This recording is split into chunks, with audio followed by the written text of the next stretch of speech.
Rock concert movement number 1. The basic head bob. Ready, go. All right. Brad Joe with you here on a beautiful Thursday in the capital city. Thanks for spending some of your time as I unwind my headphones. These cords that are supposed to, like, not tangle, right? That's why they have them curled around like that. Do. All right, phone number is 244-0077. You can email me, radiobreadshaw@gmail.com, and follow me on Twitter, twitter.com/radiobreadshaw, for all of your communicative needs. Or at least, read the snarky things I respond to Chuck Grassley with. Just go to thebradshawshow.com. It's for almost all of your Bradshaw needs. Coming on the show, we'll talk about the Boswell-Latham debate last night on KCCI. That was interesting. And I think, goes to show kind of the folly of the Boswell strategery. I'll explain. Paul Ryan is on display for all the world to see tonight, and it should be a hoot. But first, how deep does Obama derangement syndrome go? And what I mean by Obama derangement syndrome is something about Barack Hussein, super a la Obama, peace be upon him, taking the White House. Something became unhinged. Not among every conservative, but more than a few. Go back. In 2009, it was like 42% of Republicans believed that the election was stolen, by Acorn or some nefarious organization. The Greys, the Illuminati, the Build-A-Bear Group, whatever the, conspiracy du jour is. I mean, think about it. 42% thought that Barack Obama, there were millions upon millions of fake votes counted. There was chicanery and machinations behind the scene, and John McCain had actually won because Sarah Palin was so qualified. 42% believed, in an actual conspiracy to steal the election. Through 2010, 2011, we had the birthers rise. Remember, Donald Trump, for a time, back when the clown car was just getting assembled, the clown car of Republican candidates for president, Donald Trump was leading on nothing other than asking, where was the long-form birth certificate?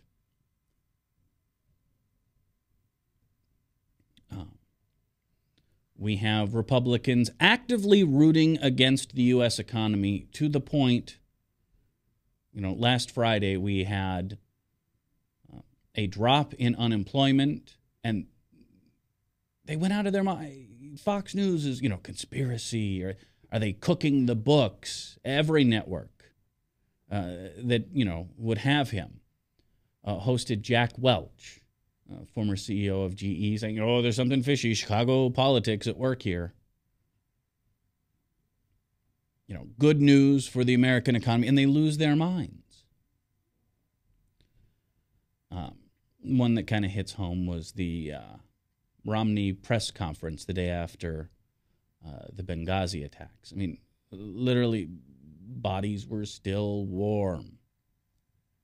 And he's holding this press conference to beat someone I knew, use someone I knew to beat the president over the head with. And he walks off the stage smirking. Scored a big one here.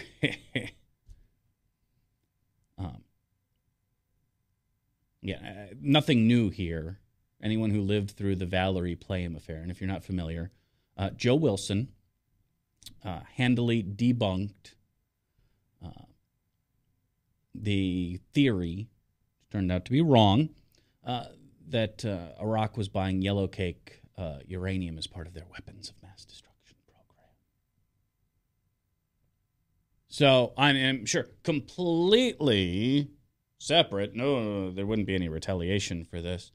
His wife, a CIA operative, was outed by the vice president's office. Oops. You can go look into that if you'd like. Yesterday, though, live on C-SPAN, and that is a key thing here, Darrell Issa, the Republican attack dog, went after the president, the State Department, on their response to the attack on our consulate in Benghazi. And Dana Milbank picked this up. It's in the Washington Post. Letting us in on a secret that when House Republicans called a hearing in the middle of their long recess, because again, Congress is not in session right now, it's like election season or something, you knew it would be something big, and indeed it was. They accidentally blew the CIA's cover. I'll explain.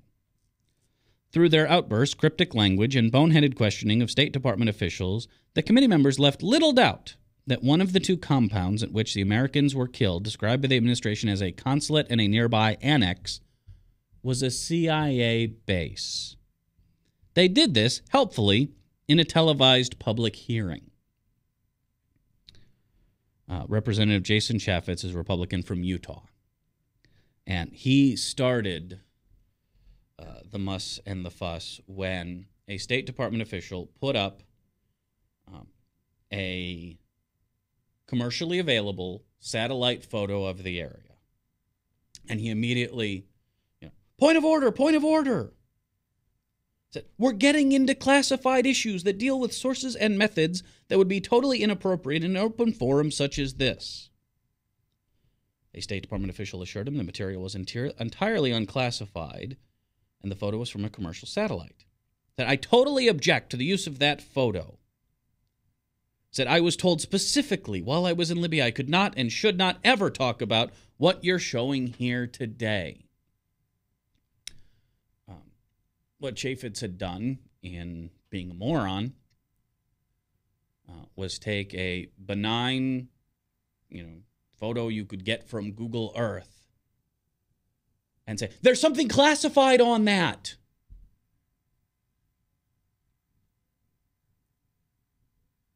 So much for keeping it on the down low. So much for keeping a cool head about yourself.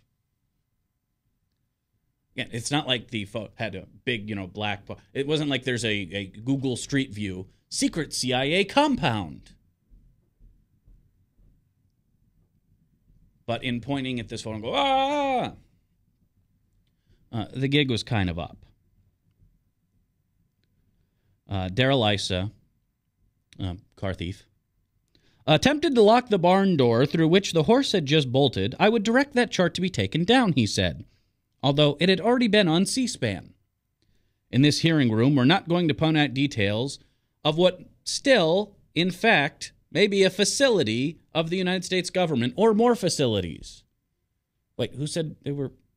Oh, you did, just then. In their questioning and in the public testimony they invited, the lawmakers managed to disclose, without ever mentioning Langley directly, that there was a 7-member rapid response force in the compound the State Department was calling an annex. One of the State Department security officials was forced to acknowledge that not necessarily all the security people at the Benghazi compound fell under my direct operational control. Whose control were they under? What in government terms is typically called the other government agency or other government entity. Issa, Darrell Issa, chairman of the investigating committee, helpfully informed the public that this agency was not the FBI.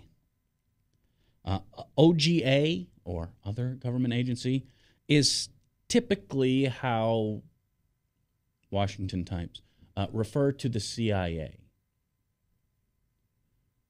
This isn't something you're going to get on an episode of Homeland, as much as I may like that show.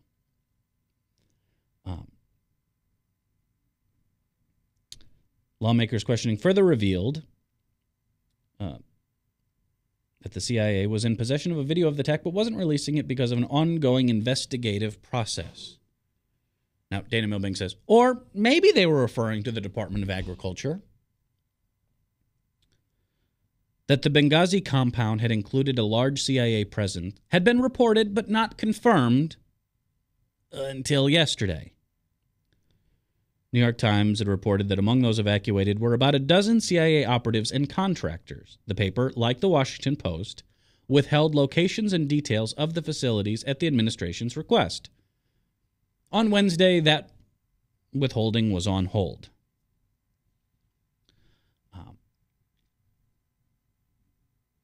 The Libyan government is not very strong. It is not well established. What you have in Libya after the uprising is, an area that wasn't heavily armed before the uprising that overthrew Gaddafi, now is heavily armed. And what we have there are groups like Ansar al-Sharia, the group that brought RPGs to a CIA compound, that are trying to establish a Taliban-like foothold in the area. We know that the 2 Navy SEALs that were killed in the attack were there, not as security, they were there procuring surface-to-air missiles. Their job was to find them where the militants, and so that they did not fall into enemy hands, destroy them. Man-pads, they're called. That's what they were doing there. This annex, as we're calling it now, was apparently a CIA, base of operations in the area. Benghazi was the heart of the resistance. And there were also, these militia groups vying for influence, getting a foothold, trying to get a control. And frankly, the Libyan government is not potent enough to disarm them. We are. Now, I know Republicans are making hay out of the Benghazi attack. There are answers I would like as well, and in time we will have them. When Darrell Issa calls an investigative hearing, understand that getting answers is at the absolute, if we get any answers, that will be, as Bob Ross would call it, a happy accident. He is the attack dog. If you would like to talk to State Department officials about potential CIA operations, there is a way to do this. It's a closed session. The House does this on occasion to discuss sensitive, classified matters that you probably don't want to broadcast to the entire world. The problem, if you're Darrell Issa, with that is that there are no cameras then. You're not doing it on live television. Nothing in that meeting will make it on the 6 o'clock news. So if you are interested in getting answers, would you do it in a closed session? Or if you were looking to put on a show to score points, you'd probably do it with as many television cameras rolling as possible. It is public a place as possible. Come to find out that on October 5th, a congressional delegation visited Libya, a congressional trip that John Boehner did not see fit to invite Democrats to. This was the trip that Jason Chaffetz was referring to, where presumably House Republicans who went on this junket were given secret and classified information that they were not to repeat or air or let out that would presumably answer a number of the questions they had.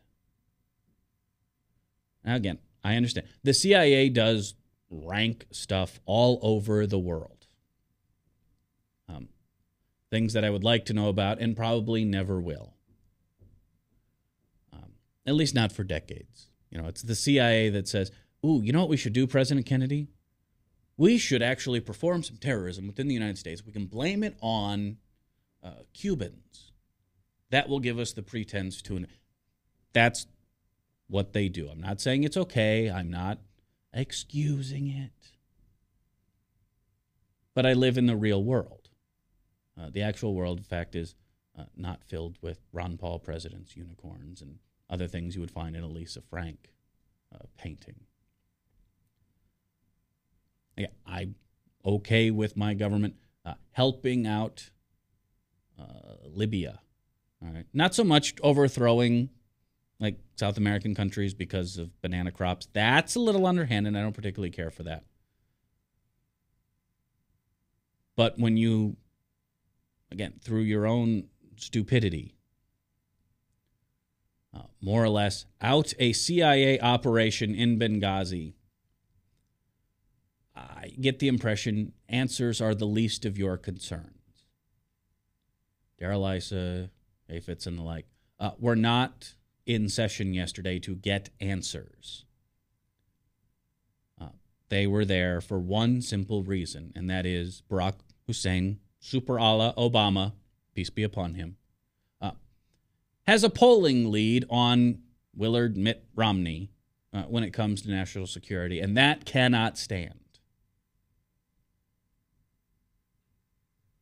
If you're Darrell Issa, if you're, Jason Chaffetz, you have avenues to get answers if answers are your concern. But that's not what they're doing. To the point of outing a CIA operation in progress in Benghazi to score points against the president. That's how deep this Obama derangement syndrome goes. Nothing is out of bounds. The only thing that matters is putting a notch on the bedpost, a mark on Glenn Beck's chalkboard. Score one for us. And go read the stuff yourself. It's, LeVar Burton would say, you don't have to take my word for it. Go read what Patrick Kennedy, he's the Undersecretary of State Management, had to say. For example, in responding to Susan Rice, our ambassador to the UN that the righties are beating about the head, talking about the protests against the, stupid Muhammad video. That the information she had at that point from the intelligence community is the same that I had at that point. As time went on, additional information became available. Eric Nordstrom was the Republican star witness. He was a U.S. diplomatic security official until June. Said, personally, I would not support it, talking about turning down, this was talking about the security request in Benghazi. I would not support it. We've been training local Libyans for a year. With due respect, the U.S. team in Tripoli, they were not in Benghazi. It would not have made any difference in Benghazi. The truth of the matter is, if you had sent another 6, 10, 15 Marines, it wasn't going to affect the outcome. Nordstrom goes on to say, and he was the Republican star witness, let me say a word about the evening of September 11th. The ferocity and intensity of the attack was nothing that we had seen in Libya or that I had seen in my time in the diplomatic security service. Having an extra foot of wall or an extra half dozen guards or agents would not have enabled us to respond to that kind of assault. I'm concerned that this attack will signal a new security reality. Just in the 1984 Beirut attack did for the Marines, the 1998 East Africa bombings did for the State Department, and 9/11 did for the whole country. It's critical that we balance the risk mitigation with the needs of our diplomats to do their job in dangerous and uncertain places. The answer cannot be to operate from a bunker.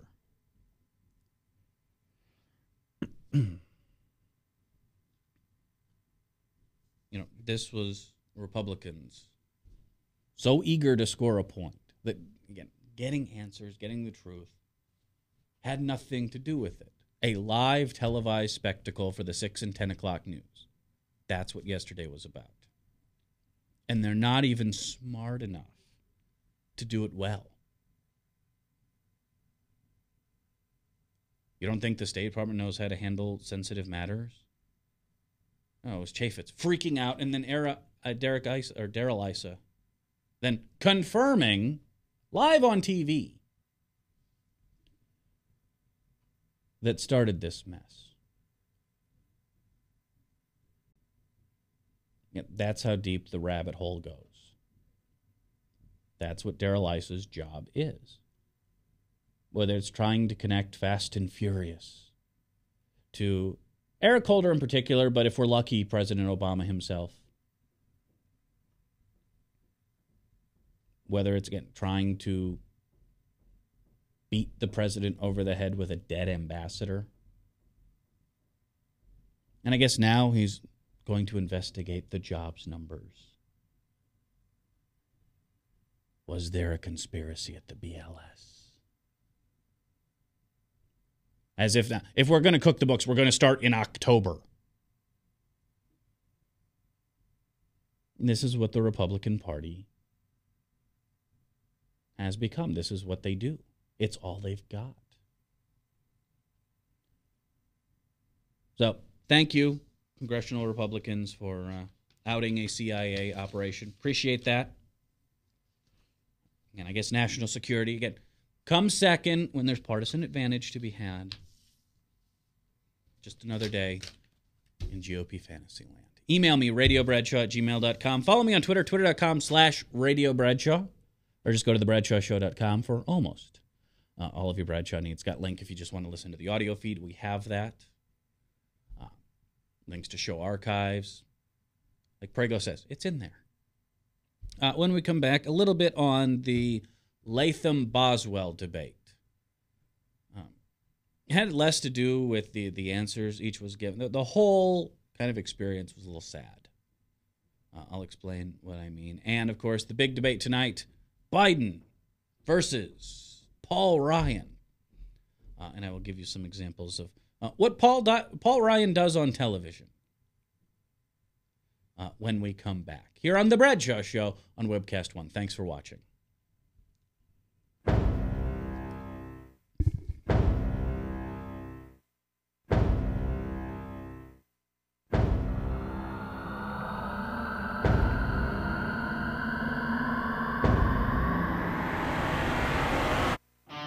I'm just saying. I'm just saying. I'm just saying. I'm just saying. I'm just saying. I'm just saying. Ching ching. I'm just saying. I'm just saying. I'm just saying.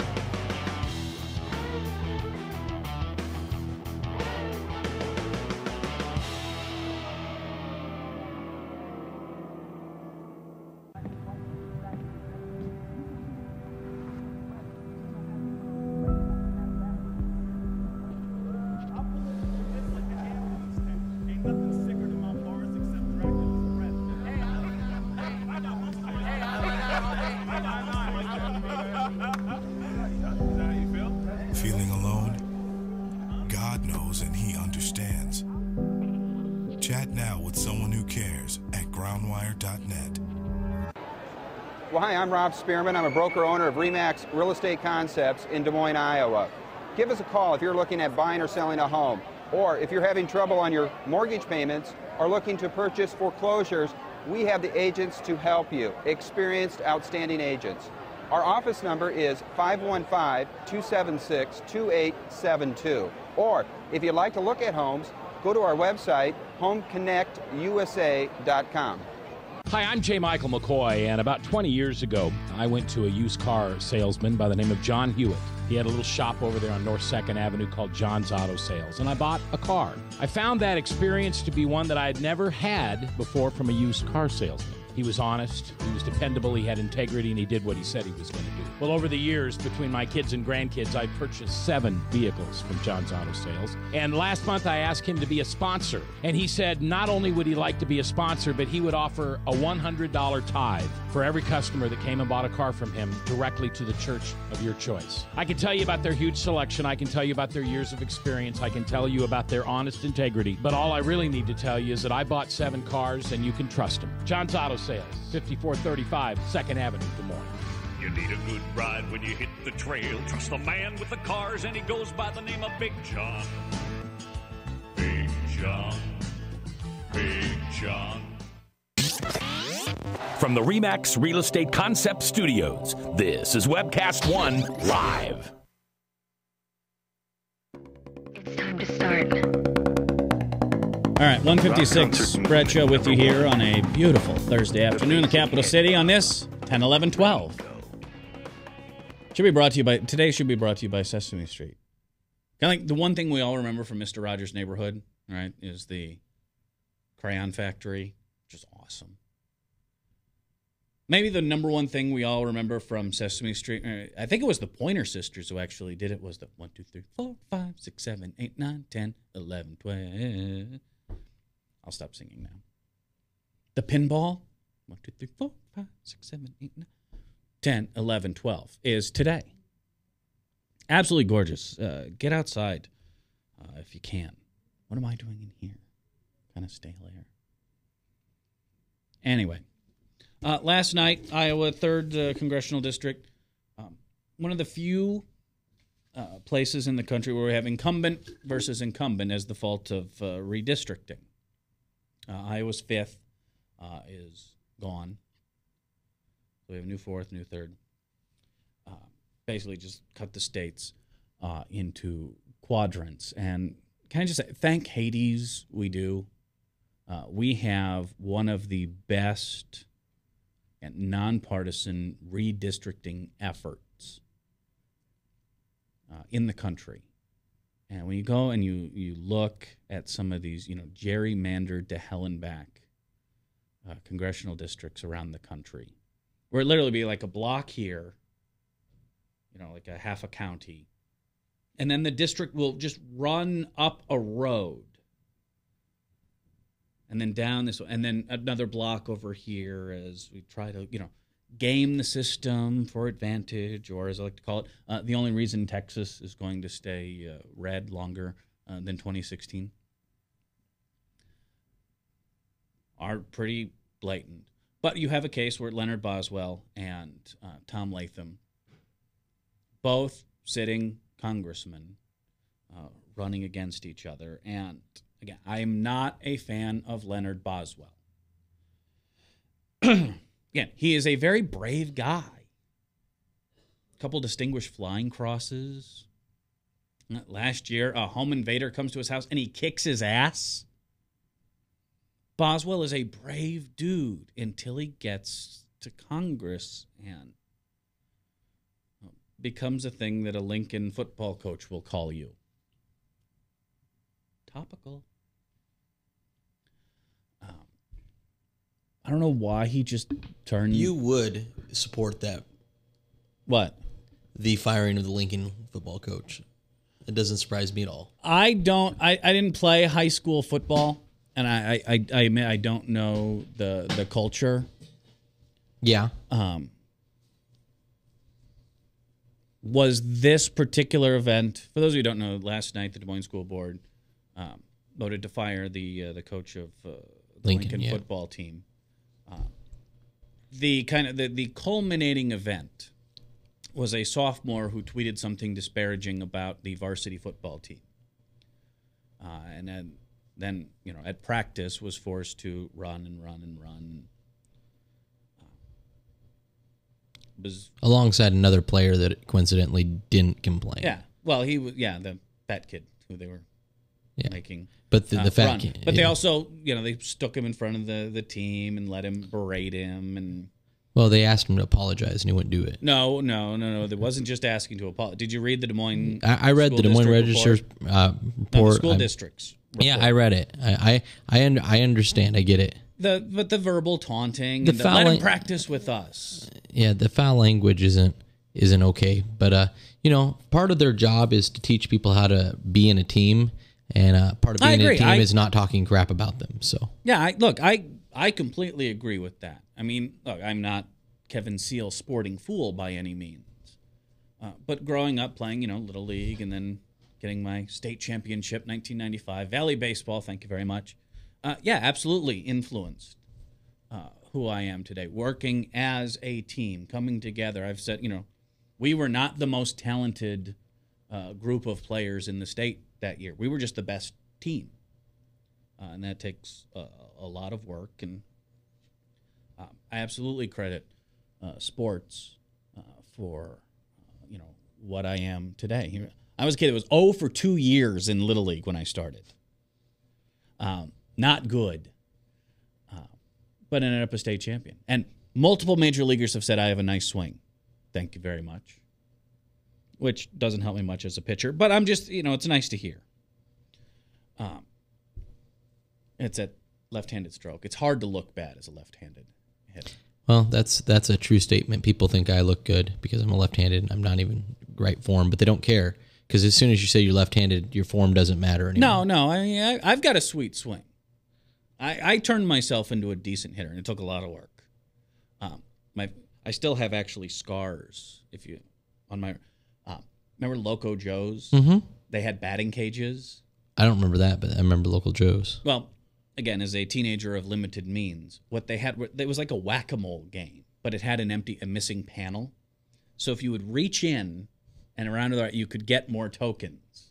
So you were stealing and got scars. I was borrowing. I feel bad. But yeah, there were wires back there, and it's like zzz, like right along the wrist. I was like hand goes numb for a few minutes. But that's what I would do in the winter because it's kind of hard to go out and play ball in January here in Iowa. But anyway, I understand the world of sports from that side.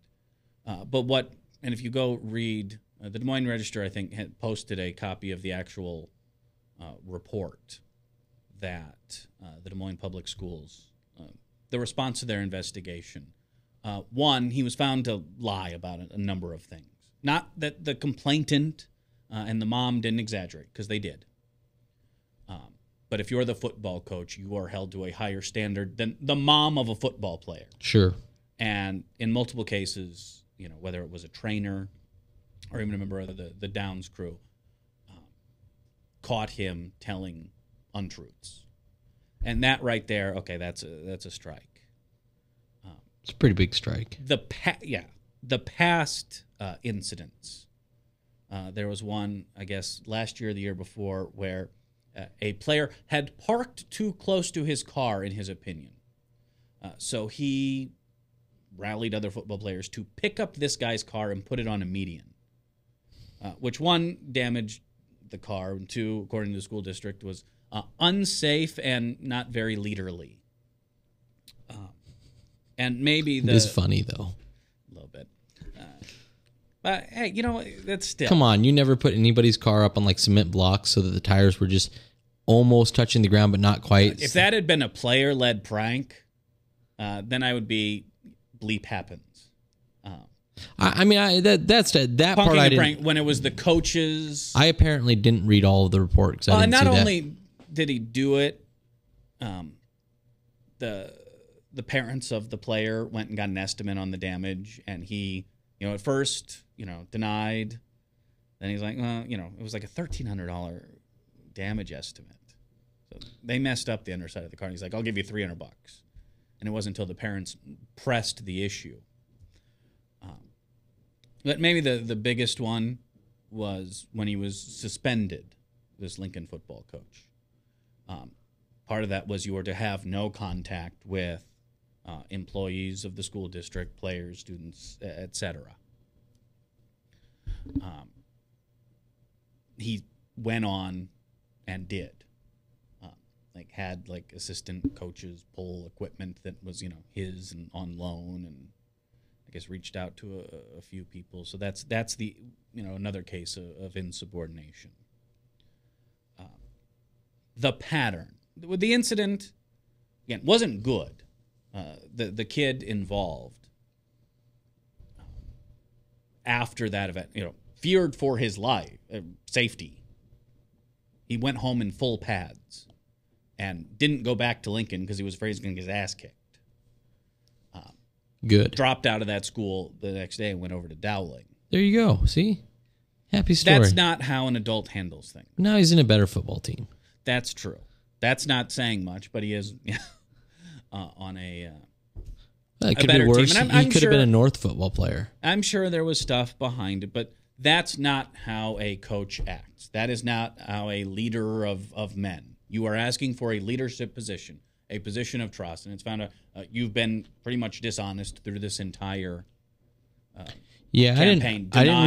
I'll be honest, I didn't read all that. So if that is your reason for being satisfied the guy is fired, then I don't have a problem with that. Yeah, I honestly didn't have a position on it because I don't know that football culture until I read the report. And It's on the Register's website. You can go read it. But my takeaway was... I mean, it's unfortunate the kid's too scared to go back to Lincoln. But on the same note, this is why freedom of speech is a privilege. I mean, freedom of speech is a right. Yeah, but it's a right that's going to get taken away from us because people abuse the privilege. No, it's not a privilege. There's no privilege to it. In fact, Des Moines... When you're under 18 years old, it is certainly a privilege. Tinker versus Des Moines Schools is one of the landmark Supreme Court decisions. I understand. You know Leonard Tinker that comes in here he's part of that family. Sure. And you don't check your rights at the school door.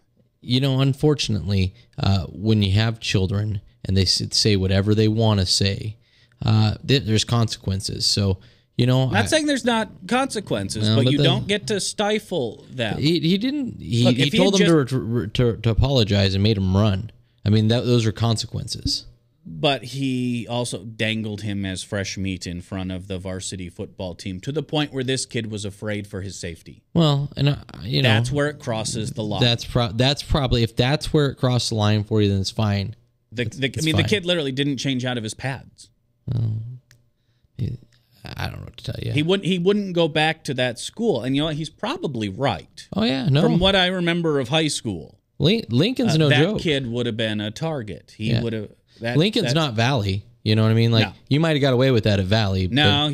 But at Lincoln, because there's just a bunch of dumb yuppies at Valley. But if you do something stupid at Valley, they'll take the tires off your Lexus or something. Yeah, I mean, they might have mommy cut off your credit card. I don't know how that all works. But at Lincoln, I could see where that'd be bad. See, I went to private school. This would have never happened. No, I mean, he was held up as an example, and the coach, in my opinion, did not do enough to, it's over. This is done. Yeah, I mean, leave it be. I could see having him apologize to the team. Absolutely. I can even see him having running. Yeah, I could see the running. I could see even kind of reprimanding in front of the team so that the rest of them knew how that worked. But if you kind of he was dangled in front of that varsity. If you were trying to insinuate that they should beat the kid up, then that's a different story. No, I mean, it wasn't that blatant. I mean, if it was that blatant, this would be a black and white, open and shut case. It was, again, it's a matter of judgment. It's a matter of degree. That's arguable, and I can see where people would be on both sides of that issue. To me, the firing offense was A, the insubordination after, and B, lying during the investigation. You are put in charge of, how many kids are on a football team? 50, 60? Yeah, I have no idea. Probably more in high school. It's not like you have a limit on scholarships or anything like that. So, as many as you want to have. when the school district can't trust you to tell the truth in an investigation, you should not be in a position of influence. Fair enough. That was my takeaway. Go read the report if you disagree. I read the Register's ad and some excerpts. Yeah, so, I didn't read the article because I it sounded like to say. Well, that's fair enough. To me, it sounded like the kid was forced to run and he was yelled at, and I'm like, wow. So he got taught how to live in a team. That's not really a bad thing. Just that stuff alone, I have no problem with.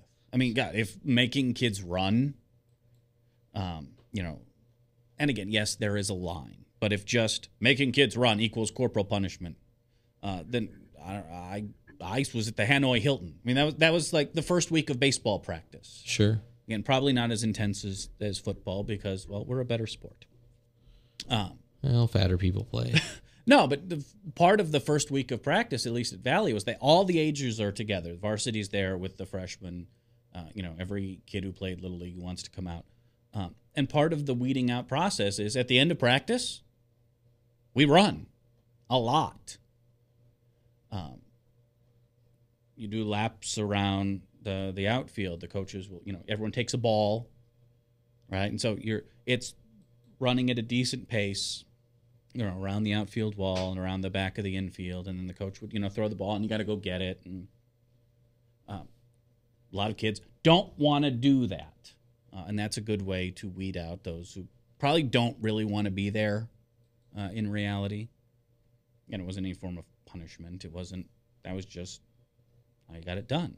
But it was no different than at Mickey Owen Baseball School down in Miller, Missouri. We would do what they called Indian runs. You ever do those? No.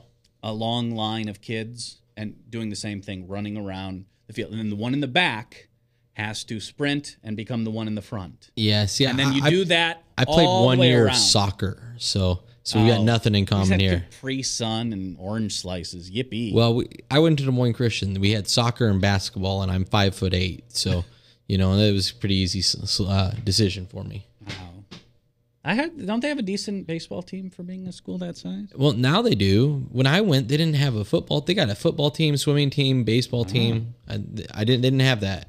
My high school had a radio station, so again, Yeah, different world. We were lucky we had a gymnasium, as Dwayne Wade would say. All right. Anyway, that's neither here nor there. I think they didn't have a choice but to fire the Lincoln football coach.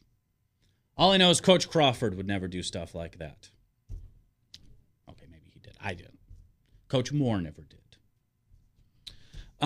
Anyway, what we were originally talking about, the Boswell-Latham debate, probably the biggest one because it was on a non-other debate night. It was on Channel 8, Iowa's news leader. And what gets me, because I've explained my dislike of Leonard Boswell any number of times. For a very brave guy, he's politically a coward, is the way to put it. And whether it's voting to hold Eric Holder in contempt. Why? Because the NRA said that they would grade that vote.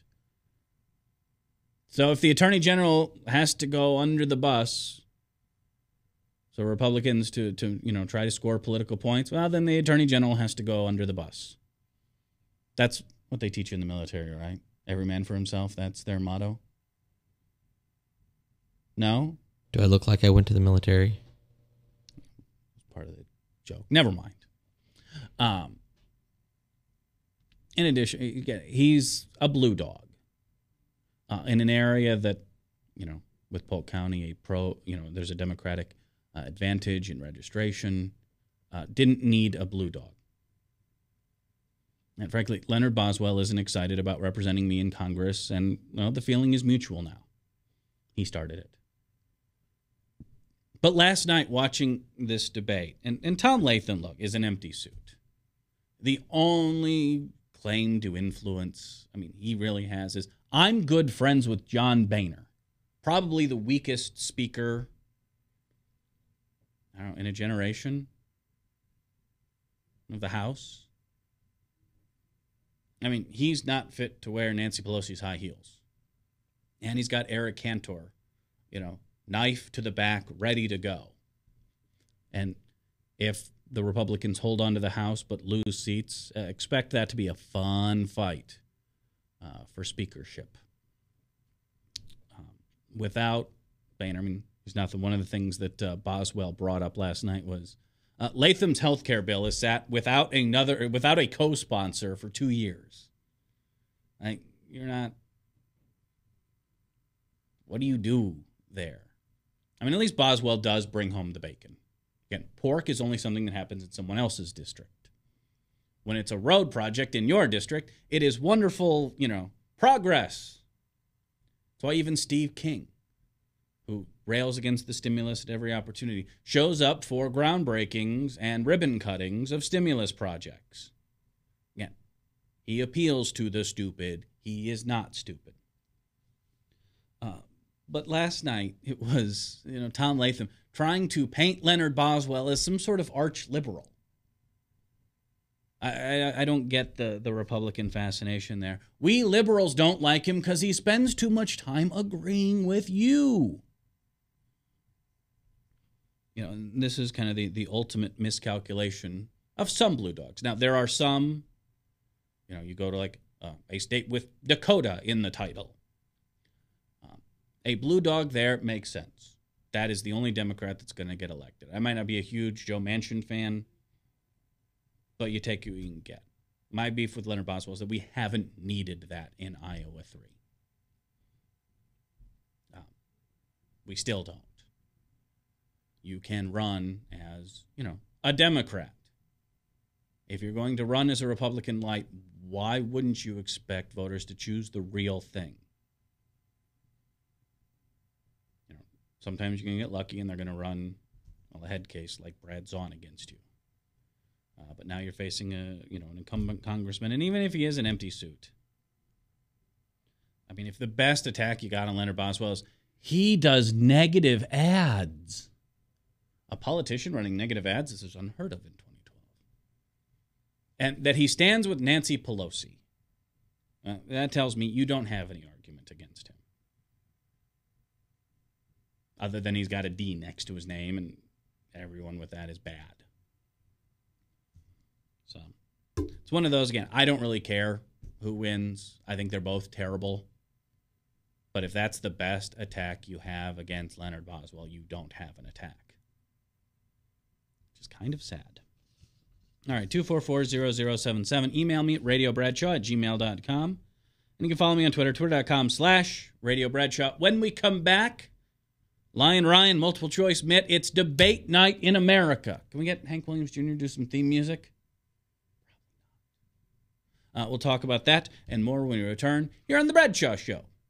BradshawShow.com and Webcast One Live. Thanks for watching. Back right after this.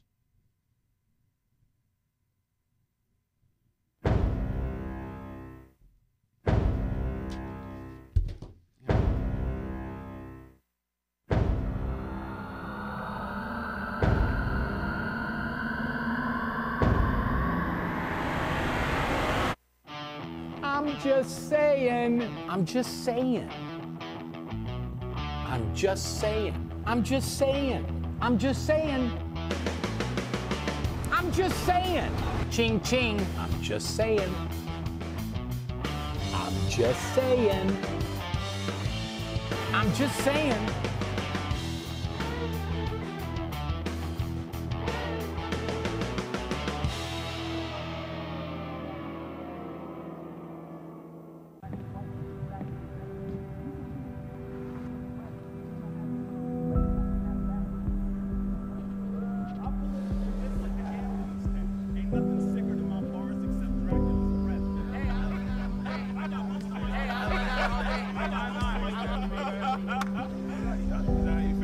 Feeling alone?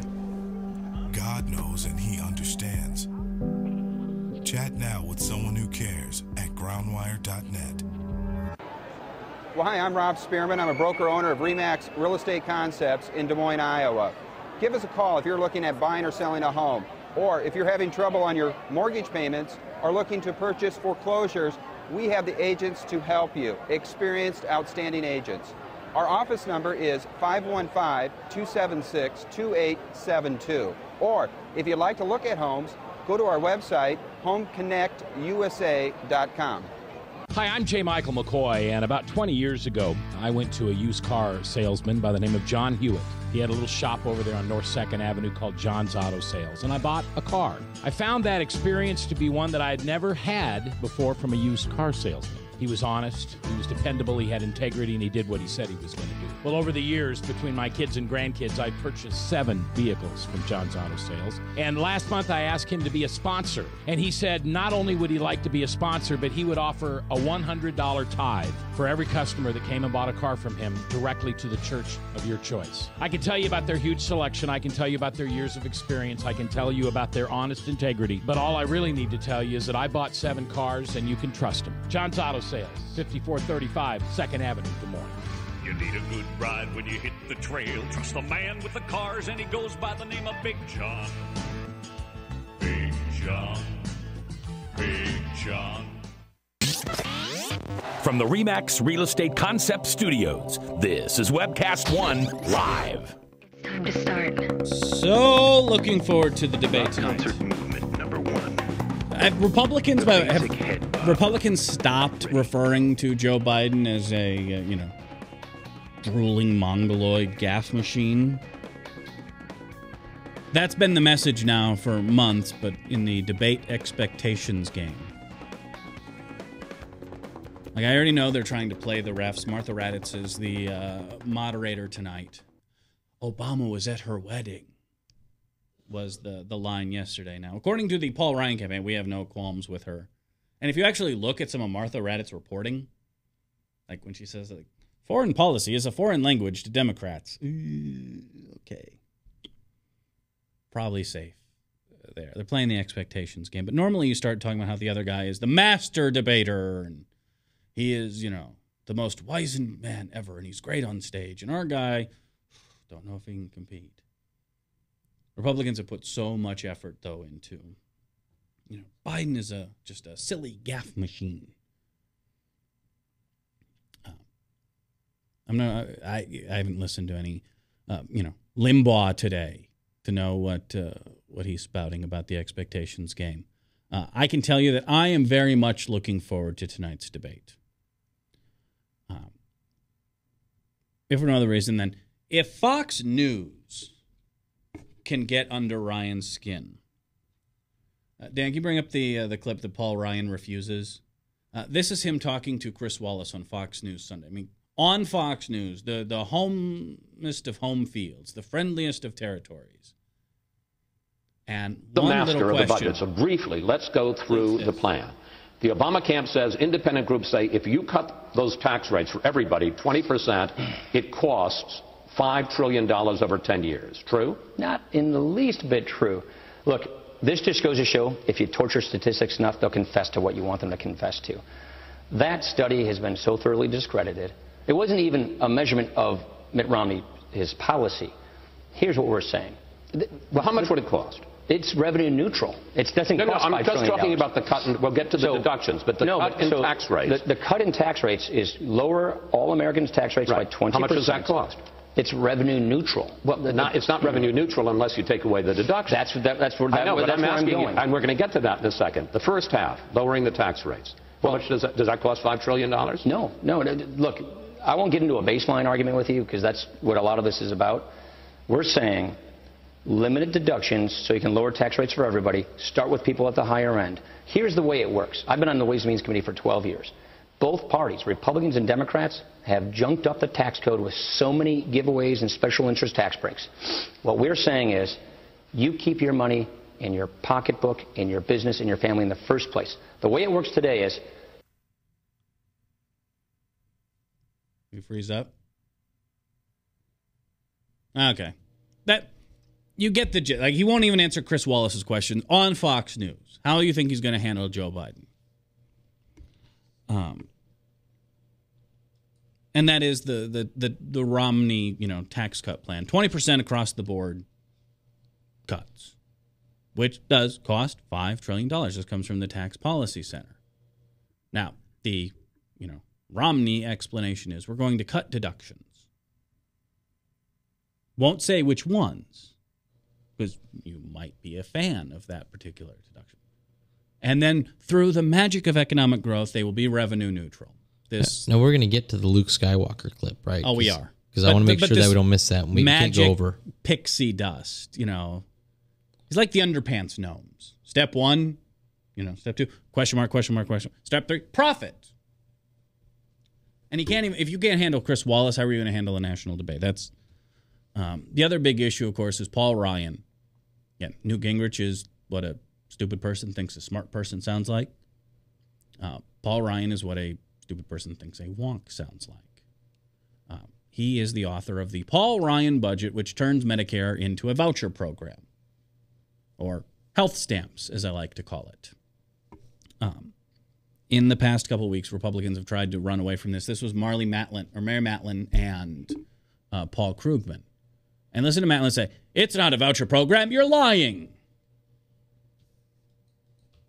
When you say my plan covers pre-existing conditions, when it doesn't, and when your own campaign has admitted in the past that it doesn't, what do you say? That's amazing. You have mischaracterized and you have lied about every position and every particular of the Ryan plan on Medicare, from the efficiency of Medicare administration to calling it a voucher plan. So you're hardly credible on calling somebody else a liar.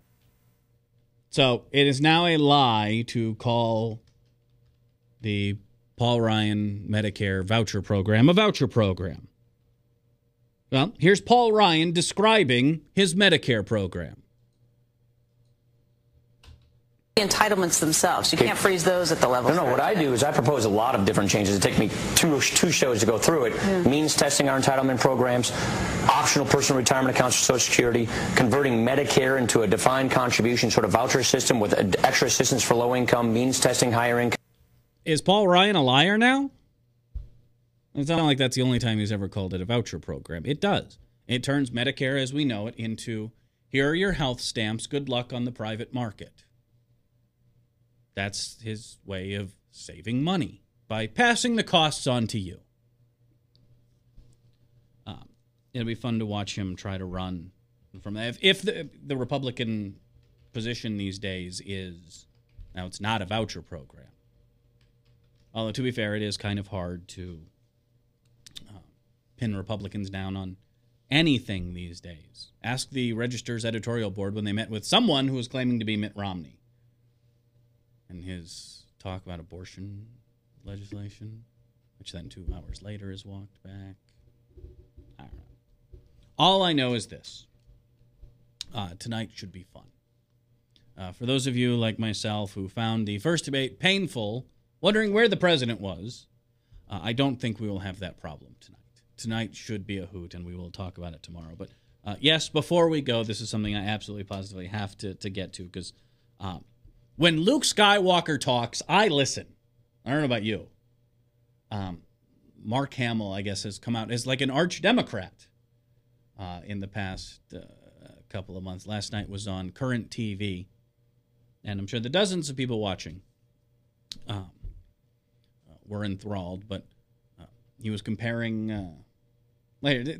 This is Mark Hamill on the red carpet earlier this summer. We'll get into people that are fighting for the middle class and for the have-nots. It's something that we see even playing out in the presidential race. And if you don't vote for Barack Obama, you're insane. Because without him, I think the middle class will completely disappear. And you look at Romney, and I'm sure he's a nice guy, but I think he's like the Thing. He only imitates human behavior. He's not actually human himself. Do you know he had lemonade on the campaign trail last week? He said, lemon, wet, good. Really? He said that. So God bless him. I'm enjoying him running for office. But I just, came out as a lifelong Democrat. Yeah, when so Luke he Skywalker, did end up going to the dark side. That's not the dark side. He doesn't. He went on Current last night and compared Barack Obama to Obi-Wan Kenobi. Okay, they're ruining Star Wars for me. No. What do you mean ruin? Pretty much the entire cast of Star Wars. If Barack Obama is anybody, he's Mace Windu, and that dude got thrown out a window. I'm just saying. That dude was a bad mother. Hey, you know what? He can be Mace Windu. He can have all the Mace Windu wants. He's got the wise Obi-Wan sort of thing. No, he doesn't. Going on. No, he doesn't. He's got the Mace Windu smart alecky thing. We have photos of Barack Obama holding a lightsaber. That's fine. He's Mace Windu. But it's a blue lightsaber, not a purple one. Therefore, you know what? Obi-Wan Kenobi. Kenobi's blade was blue. He was borrowing Anakin's. No, that went to Luke. I'm just saying he was borrowing it. We just saw. Maybe you're he crazy was borrowing if you it. vote for Mitt Romney. I'm sorry, but clearly that guy has been tainted with the dark side. No, the man. Look, that's the man who redeemed Darth Vader. We knew it was going to happen sooner or later. I mean, they killed Chewbacca. They dropped the moon on him. Yeah, literally dropped the moon. That's the man who redeemed Anakin Skywalker, a.k.a. Darth Vader. And when he says, I mean, he allowed himself to be captured by the Empire, taken to the second Death Star, placed in front of the Emperor and Vader. All right? He knew there was good. He can't be Obi-Wan. He's not even old enough to be Obi-Wan. Luke Skywalker, Mark Hamill, knew that there was good in Darth Vader, and he was right. When he says Mitt Romney's a lost cause, you should listen to him. Yeah, well, but I don't know. The Force is strong in that one. He is a Jedi master. I'll recognize Mark Hamill as long as you'll admit to being Jar Jar Binks. I am in no way, shape, or form Jar Jar Binks. You said Jar Jar Binks. That's insulting. I'd be like a cool Bail Organa. I'd be all right with that. Jabba the Hutt? Nah, I'm more like Han, man. I'll shoot first. Don't mess with me. Greedo? Greedo is kind of cool. You could be Greedo. There you go. You are Jake Lloyd. I don't even know who that is in Star Wars. Wizard. I get to tell you after the show. Okay, talk to you later. That's little baby Anakin, by the way. Oh, is that who that is? Yeah, you're kind of a Darth Maul. Sure. Kind of quiet and speak up every now and again. Kind of acrobatic. I'm quiet. You're the first person in my life that's ever told me that. And Darth Maul was heavily tattooed. That was his natural skin color. He was part like a lizard. No, he was Zabrak. Yeah, you want to get into a Star Wars? They're a discussion lizard people. No, they're not. Yeah, they are. No, Look at the his tongue. horns. He had the horns and not tongue. all Zabraks. Those were Sith tattoos. Oh, okay. You want to get into a Star Wars debate with me? You know what? Look, I'm not the geek that's got the Star Wars Bible thing. Okay, I've just got all the other books. My dog is scared to death of my lightsaber, which is unfortunate. But if you want to get into a Star Wars debate, be more than happy to. Brad Chido, what do you want to debate about Star Wars? Those were tattoos. I'm conceding. I'm saying, okay, that could be. But so he's got a pointy tongue and he's got horns. He doesn't have a pointy tongue. Yeah, he does. Look at the movie again. I just watched it in 3D. It's horrible. By the way, don't waste your money in the 3D. No, The Phantom Menace and Attack of the Clones are awful. I'll watch Revenge of the Sith. But the 3D effect ruins the movie, actually, because they take a lot of what was in the background and just blur it. The first two of the prequels are terrible, but I'll watch Revenge of the Sith. That movie has some redeeming. I don't mind the second one so bad. Oh, Attack of the Clones is the worst by far. Because Yoda fights in that one, and I like the Yoda fights. But it was like a 2-hour boring. But that 30-second of Yoda, the first time I saw it in the theater, I was. First time you see it, it's like whoa. Yeah, I was on my honeymoon. It literally was the day after I got married, and we watched that. Good choice. And I about fell over my seat in awe. It was great. Yeah, but the rest of the movie leading up to that was terrible. You ever heard of Red Letter Media?